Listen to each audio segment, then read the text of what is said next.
Hi అండి, నా పేరు శిరీష. వెల్కమ్ టు మా వంటిల్లు ఛానల్. ఉప్మా రవ్వ లేదా బొంబాయి రవ్వతో ఆనియన్ గారెల్ని లోపల చాలా సాఫ్ట్గా, బయటికి క్రంచీ అండ్ క్రిస్పీగా ఉండేలా ఏ విధంగా ప్రిపేర్ చేసుకోవాలో ఈ వీడియోలో చూద్దాం. గారెలు ప్రిపరేషన్ కోసం ముందుగా 1 కప్పు వరకు ఉప్మా నూకను తీసుకోండి. దాంట్లోకి 1/2 కప్పు వరకు పెరుగును వేసుకుని మొత్తం అంతా కూడా కలిసేటట్టుగా ఒకసారి కలుపుకోండి. బ్యాటర్ కన్సిస్టెన్సీ అనేది కొద్దిగా గట్టిగా ఉంటే కొంచెం నీళ్ళను వేసుకోండి. ఇలా వాటర్ని వేసుకుని ఒకసారి కలుపుకోండి. కన్సిస్టెన్సీ అనేది ఈ విధంగా ఉండాలండి. ఇప్పుడు దీన్ని ఒక 10 నిమిషాల పాటు మూత పెట్టి పిండిని నాననిద్దాం. 10 నిమిషాల తర్వాత మూత తీసి బ్యాటర్ని ఒకసారి కలుపుకోండి. కొద్దిగా గట్టిగా ఉంటుందండి.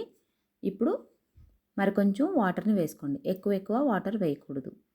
కొద్దిగానే వాటర్ని వేసుకుని ఇలా కలుపుకోవాలి.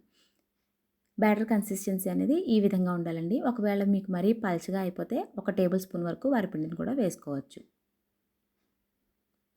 ఇప్పుడు ముందుగా తరిగిపెట్టి ఉంచుకున్న ఆనియన్స్, కొద్దిగా చిల్లీ ఫ్లేక్స్, కొత్తిమీర, పచ్చిమిర్చిని వీటన్నింటినీ కూడా దీనిలోకి వేసుకోండి.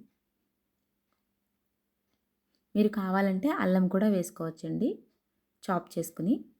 ఇప్పుడు ఇవన్నీ కూడా ఒకసారి కలిసేటట్టుగా కలుపుకోవాలి.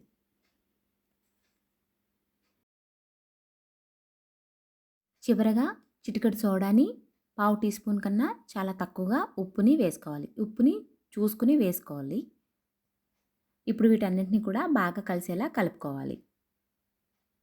మనం ఎప్పుడు గారెలు ప్రిపేర్ చేసుకుందాం అనుకుంటున్నామో ఆ టైంలోనే సోడాని, ఉప్పుని వేసుకుని ఈ విధంగా బాగా బ్యాటర్ అంతా కలిసేలా మిక్స్ చేసుకోవాలి. బ్యాటర్ని ఈ విధంగా ప్రిపేర్ చేసుకున్నాం కదా. ఇప్పుడు గారెలు వేసుకోవడం స్టార్ట్ చేద్దాం.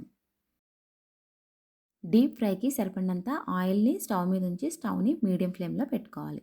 గారెలు వేసే ముందు 2 చేతులని కూడా ఒకసారి తడి చేసుకోవాలి. ఇప్పుడు గారెల పిండిని వేరొక చేతిలోకి వేసుకుని గారె షేప్ వచ్చేలా రౌండ్గా పిండిని అద్దుకోవాలి. నేను చూపిస్తున్నాను కదా, ఈ విధంగా గారె షేప్ వచ్చేలా చేసుకోవాలి. ఇప్పుడు దాన్ని వేరొక చేతిలోకి తీసుకుని ఆయిల్లోకి డిప్ చేసుకోండి. ఇంకొకసారి చూపిస్తున్నానండి. ఎప్పుడు కూడా పిండిని తీసుకునే ముందు చేతుల్ని తడి చేసుకోవాలి. అప్పుడే మనకి గారె షేప్ చాలా ఈజీగా వస్తుంది. అప్పుడు రెండో చేతిలోకి మనం వేసుకున్నప్పుడు తొందరగా అది మన చేతికి వస్తుంది. దాన్ని మనం ఆయిల్లోకి డిప్ చేయొచ్చు. ఈ విధంగానే మిగిలిన గారెలన్నింటినీ కూడా వేసుకోండి. రెగ్యులర్గా వేసుకునే గారెలాగే ఇవి కూడా వేసుకోవాలండి. అంతే. ఈ విధంగా వేసుకున్న తర్వాత గారెల్ని మెల్లగా టర్న్ చేసుకోండి. 2 వైపులా కూడా ఫ్రై అయ్యేటట్టుగా చూసుకోండి. ఇలా మిగిలిన గారెలన్నింటినీ కూడా ఫ్రై చేసుకోవాలి. ఇప్పుడు చూసారు కదండి, గోల్డెన్ కలర్ వచ్చింది కదా. ఈ కలర్ వచ్చిన తర్వాత గారెలన్నింటినీ కూడా సర్వింగ్ ప్లేట్లోకి తీసుకోండి. ఇలానే మిగిలిన గారెలన్నింటినీ కూడా ఫ్రై చేసుకోవాలి. అంతేనండి, ఎంతో టేస్టీగా ఉండే రవ్వ ఆనియన్ గారెలు రెడీ. వీటిని మీరు కొబ్బరి చట్నీతో కానీ, లేదా కొత్తిమీర చట్నీతో కానీ, లేదా పల్లి టమాటో చట్నీతో కానీ టేస్ట్ చేయండి. చాలా బాగుంటాయి. మీ అభిప్రాయాన్ని నాకు కామెంట్ సెక్షన్లో కామెంట్ కూడా చేయండి. నా వీడియో కానీ మీకు నచ్చినట్టయితే లైక్ చేయండి, షేర్ చేయండి, తప్పకుండా సబ్స్క్రైబ్ చేసుకోండి. Thank you for watching my video.